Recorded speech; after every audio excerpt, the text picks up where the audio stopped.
시선 프레이.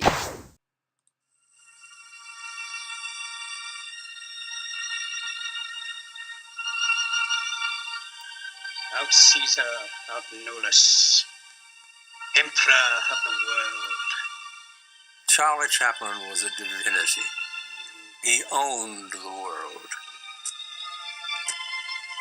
He was the first universal artist that I can think of. Chaplin was probably the most popular person, entertainer, however you want to say, on the planet.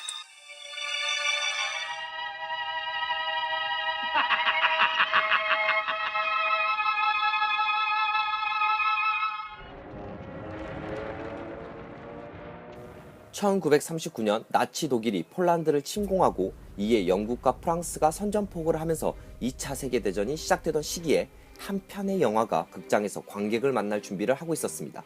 그 영화는 1940년에 개봉한 위대한 독재자였죠. 세계대전에서 패배한 가상국가 토메니아국의 흰켈이라는 독재자와 다물골 외모를 가진 유태인 이발사 찰리가 공존하고 있는 이야기를 담은 이 영화는 관객들과 만나기도 전부터 큰 이슈를 만들어냈습니다. 15 cents, please.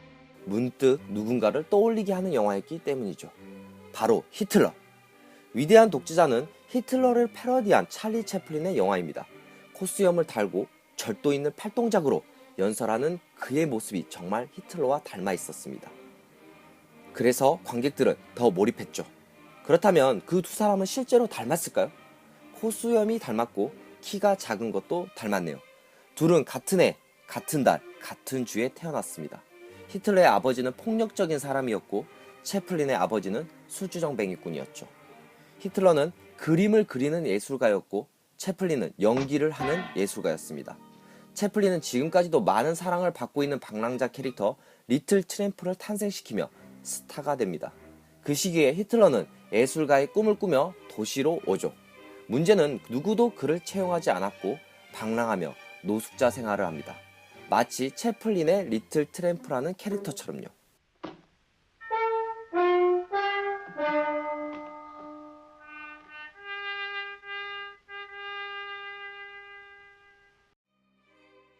히틀러가 1차 세계대전에 참전하며 동족이 죽어가는 전장에서 치열한 싸움을 하는 동안 채플린은 2년 만에 엄청난 배우로 성장합니다. 그를 모르는 사람이 없었을 것으로 추정되는데 제가 그 시대 사람이 아니라서 정확하게 말하지는 못하겠으나 그가 떴다고 하면 사람들이 엄청나게 몰려드는 영상으로 봤을 때는 거의 문화 대통령급이라고 말해도 될 것 같습니다. 히틀러는 1차 세계전쟁이 끝난 이후 나치당에 입당합니다. 1930년은 대공황이 일어났죠.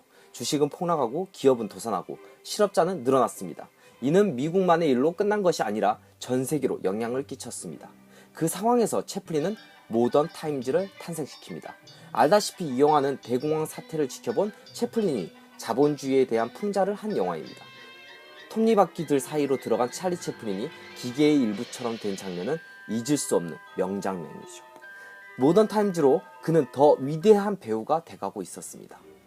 동시에 히틀러 역시 이 시기에 자신의 입지를 다지고 있었습니다.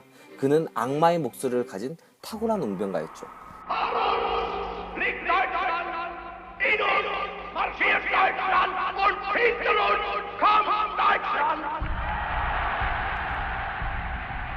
당시에는 영화 말고도 영상 뉴스를 영화관에서 상영했습니다.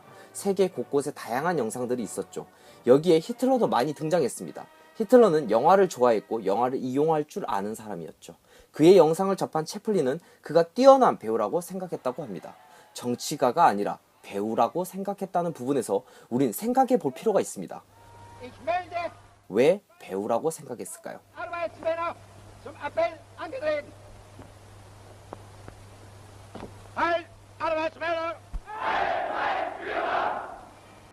히틀러에게 영화는 아주 중요한 선전도구였습니다. 하필이라고 해야 할지 아니면 어쩔 수 없는 역사의 흐름이었는지 이 시기의 영화는 무성영화 시대에서 말이 들리는 영화인 토키의 시대를 맞이하는 순간이었습니다. 그래서 진짜 히틀러의 영상들이 빛을 발한 것은 토키 영화의 시대가 도래했을 때입니다. 그 전까지는 히틀러의 별볼일 없는 얼굴만 봐야 했으니 선전 효과가 크진 않았겠죠. 히틀러의 확고한 목소리에 이은 달콤한 말들은 독일 국민들이 곧 대공황에서 벗어날 것이라 굳게 믿게 했습니다. 1차 세계대전 패배와 대공황을 겪은 독일 국민들은 지푸라기라도 잡고 싶은 심정이었을 겁니다. 동시에 히틀러는 다양한 사업을 진행했습니다. 도로를 건설하는 것 말이죠. 이는 단기간의 고용 창출로 이어졌을 것입니다. 이윽고 그는 유태인 말살 작업을 동시에 진행합니다. 위대한 독재자에서 찰리 채플린이 연기하는 이발사 찰리의 이발소 창문에 JEW라는 단어를 쓰고 이것을 못 주게 합니다. What do you think you're doing? JEW는 유태인을 뜻하는 단어이고 유태인이 머무른 장소에 적어두었습니다. 이것도 실제 있었던 일이죠. 자, 다시 그때의 상황으로 돌아가서 히틀러의 권력은 극에 달합니다. 그 최고의 절정을 보여줄 만한 것이 니른베르크 나치 전당대회입니다. 이 영상물은 지금도 엄청난 자료로 역사가들 사이에서 쓰이고 있죠. 이 시기에 패시즘은 정말 극에 달합니다. 파시즘 하면 빼놓을 수 없는 사람이 한 명 더 있죠. 이탈리아의 무솔리니입니다. 영화 위대한 독재자에서도 무솔리니가 등장합니다. 둘이 싸우는 장면이 참 볼만하죠. 누가 더 높이 있는지 유치하게 싸우는 모습을 담은 장면을 보게 되면 채플린이 독재자들을 어떤 시선으로 바라보고 있는지 알 수 있습니다. 한마디로 유치 뽕짝인 거죠. Very interesting. Very interesting. You like it? 이런 상태에서 헐리우드는 이 상황을 무시합니다. 정확하게는 겁먹어서 아무 말도 못하는 거죠. 그런 시기에 1938년 찰리 채플린은 위대한 독재자 제작을 발표합니다. 1938년 11월 9일은 나치가 본격적으로 유태인을 말살하기 시작한 시기이기도 하죠.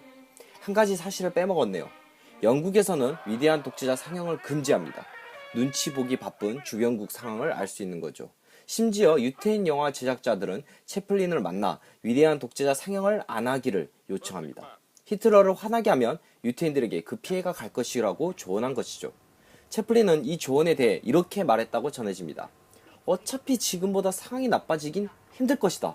그 사람이 화가 나건 알게 뭐야. 겉으로는 대수롭지 않게 말한 채플린도 심적으로는 힘들었을 겁니다. 그때 구원투수가 등장합니다. 루즈벨트 대통령은 홈키스를 보내 내가 너의 뒤를 봐줄 테니 개봉은 걱정하지 말게 라고 전했습니다. 그는 미국의 32대 대통령이었죠. 이제 다시 히틀러로 가보죠. 1939년 4월 히틀러는 50번째 생일을 축하하며 엄청난 사열식을 합니다. 탱크가 1919년 이후로 베를린을 지나갔고 비행기가 날아다녔죠. 이건 생일 파티이기보다는 전쟁 준비에 가까운 도발 행위였습니다. 소련과 나치는 손을 잡았고 진짜 전쟁은 다가오기 시작했습니다. 폴란드를 점령하고 영국과 프랑스에 대해 선전포고를 했습니다. 사실상 2차 세계대전의 신호탄이 터진 거죠. 이 엄청난 전쟁 속에서 1939년 9월 9일 게토에서 찰리 채플린은 위대한 독재자를 극비로 촬영합니다. 이날은 세계 2차 대전 발발 6일 후이기도 했습니다. 영화는 흑백 영화였지만 실제로는 칼라로 촬영했습니다. 그리고 그의 최초의 토끼 영화였죠. 저는 이것이 탁월한 선택이었다고 생각합니다. 앞에서 설명했지만 히틀러의 영상 뉴스가 제 역할을 시작한 것은 그의 목소리를 듣게 된 이후부터였죠. 그리고 히틀러를 패러디하는 찰리 채플린은 그를 표현하기 위해 목소리를 내야 했을 것입니다. 그야말로 절묘한 순간 그의 첫 유성 영화는 탄생된 것이죠. 영화 속 장면 중 재밌는 것 하나를 말하고 가볼게요. 지구본을 가지고 노는 찰리 채플린의 모습은 우연히 나온 게 아닙니다. 히틀러가 가진 물건 중에 지구본이 있었고 실제로 찰리 채플린은 그의 야심을 이 장면에서 웃기게 표현해 놓았습니다. 마치 지구를 가지고 노는 신의 모습처럼요. 정확하게는 파괴의 신이죠. 이 촬영이 진행되는 순간에도 히틀러는 자신의 야심을 위해 탱크를 전진하고 사람을 죽였습니다. 프랑스, 덴마크 등이 함락됐죠. 이때는 좀 일이 심각해졌습니다. 그냥 웃기자고 풍자하기엔 너무나 무서운 일들이 벌어지고 있었죠. 히틀러가 이렇게 많은 나라를 공격할지 영화를 제작하기 전까지는 찰리 채플린도 전혀 예상하지 못했습니다. 실제로 프랑스와 덴마크의 함락을 지켜보며 찰리 채플린은 영화 상영을 보류할 정도로 놀랬다고 전해집니다. 위대한 독재자에서 빼놓을 수 없는, 아니 어쩌면 영화의 전부라고 해도 과언이 아닌 찰리 채플린이자 가짜 히틀러이며 유태인 이발사 찰리의 연설이 시작됩니다. 사실 이 장면은 마지막 엔딩이 아니었습니다. 채플린은 가짜 히틀러의 연설이 끝난 후 평화에 휩싸인 독일 장병들이 춤을 추는 것을 마지막으로 담으려고 했습니다.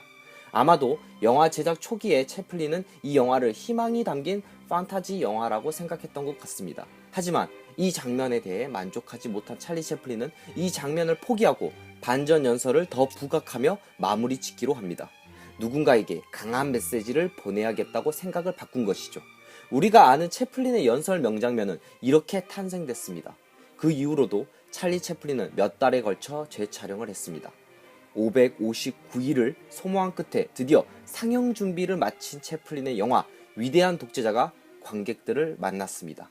이 시기에 히틀러는 자축을 하며 베를린을 행진하고 있었죠. 히틀러의 권력이 최절정에 달하는 순간 그에 맞서 채플린은 위대한 독재자를 만들어냅니다. 영화가 위대한 것은 바로 이런 점 때문 아닐까요? 권력에 맞설 수 있는 강한 목소리를 가졌다는 것, 그리고 그 목소리의 울림이 우리에게 깊은 감동을 주기 때문에. 자, 이제 여러분도 이 영화를 볼 차례입니다. 위대한 독재자. I'm sorry, but I don't want to be an emperor. That's not my business. I don't want to rule or conquer anyone.